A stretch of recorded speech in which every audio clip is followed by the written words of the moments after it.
The next piece of this idea of proportionality, proving if two items are indeed proportional to each other, which means they are changing at the same rate.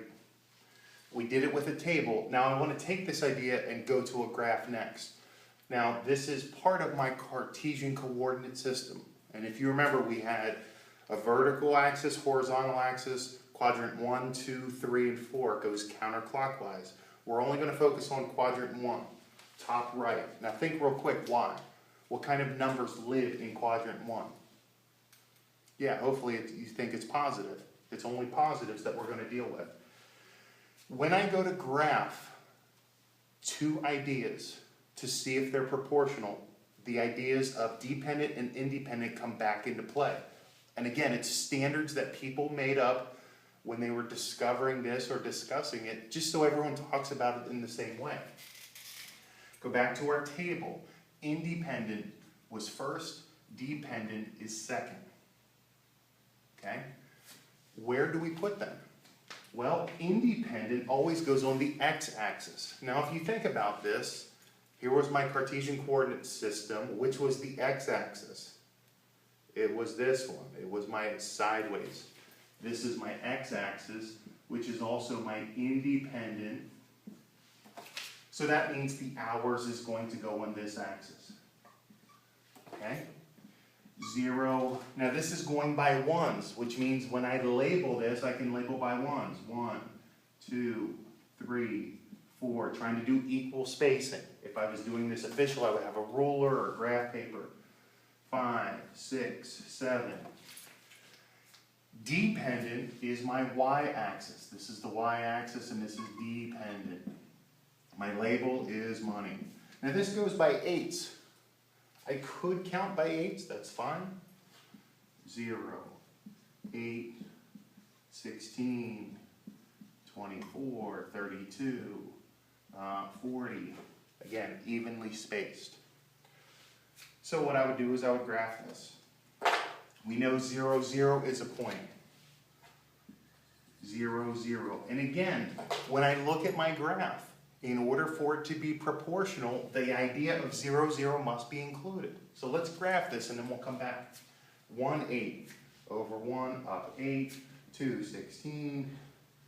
This is more of a sketch than it is actually accurate, but if I do this, all of my points should make a straight line. And if they don't, it's just because I didn't sketch very accurately.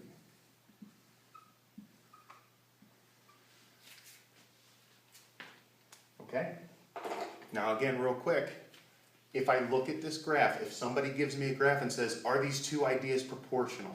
What's the fastest way to check? It needs to have 0, 0. Look at my line. Does it touch 0, 0? It does. This is a proportional idea. Check. Because it starts at 0, 0. By definition, 0, 0 must be part of the idea for it to be proportional. Second thing to check, is it a straight line?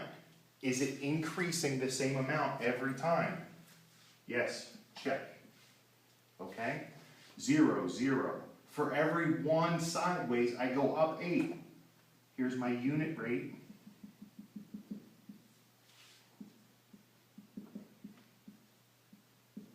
There's the visual of the unit rate. Okay, I went over another, up 8. Okay, over 1, up 8, over 1, up 8, over 1, up 8, over 1, up 8. Kind of looks like a staircase going up. If it's the same amount every time, over, up, it's proportional. So given a graph, proportional or not proportional, does it cross at 0, 0? Does it make a straight line? The last piece, or the last visual I want to go through, is the idea of an equation. An equation that shows proportionality. Now, I will show you this by definition. By definition, it will look like this. Y equals kx. Now we have to think a little bit here. Each one of these is a variable. It stands for a number we don't know. When I have two variables side by side, one directly beside the other, you have to think what operation that means. Add, subtract, multiply, divide. The answer is that it's multiplying. So what this means is a number is equal to two other numbers being multiplied.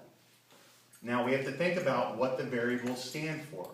And again, by the way, this is the definition of a proportional equation. Independent went on my x-axis. So this is now my x column, this is now my y column. Okay? So this is my independent, and in this case, my independent is my hours. This is my dependent, and in this case was my money. Okay? So how do I get an equation from this and from this? All right, there's a couple different ways. I'm just going to take a look at it and make sense of it. From here to here, from one side of my table to the other side, what am I multiplying by? X is my number of hours. Okay, here's 0 hours. What do I multiply to get 0? Doesn't help me. Let's go to the next one. 1. 1 times what is 8? I told you the math wouldn't be hard. So I'm going to guess that K is equal to 8 times X. That was my guess. Let's check if it works. 2. 2 times what is 16? Now remember, I guessed it was 8. It better be the same number the whole way through. 1 times 8 is 8. 2 times 8 is 16. Yes. 3 times 8 is 24. Check. 4 times 8 is 32. Double check. 5 times 8 is 40. Triple check. So as long as you can come up with the number that works on your table and in your graph, 1 times 8 is 8. 2 times 8, go to 2, go up, 16, check, I have a dot there. 3 times 8 is 24, go to 3, go up and over. Now my graph's not very good, but go up, go over, and yeah, I'm at 24 because that's where my dot is at. 4 times 8, 5 times 8. All three visuals tie together to show the same thing. That if you have two items, and one goes up this much every time, and the other goes up this much, then it's a ratio that is the same rate, and it is proportional. Now, one last thing I want to talk about.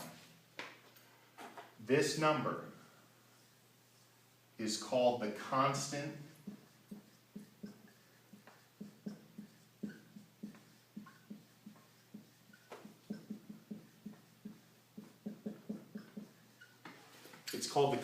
of proportionality, or the constant of change, or the rate of change. Let's put some of those into rate of change. Basically, it's giving a name to something we already know. How much is this increasing by? Times 8.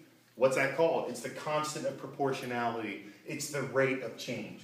So these are two phrases that you'll hear when dealing with the specific number that it's changing. All right, let's take a look at some other examples.